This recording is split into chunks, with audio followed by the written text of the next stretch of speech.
Tahimik ang langit ngayong Sabado. Walang sigaw, walang galaw. Parang puso kong matagal ng tahimik. Sanay sa mga gabi ng pagbubuntong hininga. Dala ko ang bigat na hindi laging nauunawaan.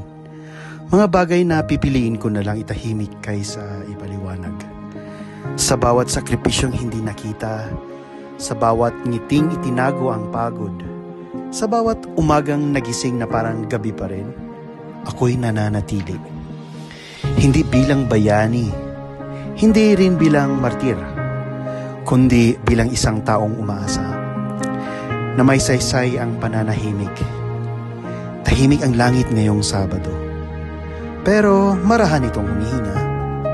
At sa paghinga ng langit, nakikiusap din ang puso ko na sana kahit walang palakpak o liwanag ngayon, may umagang darating.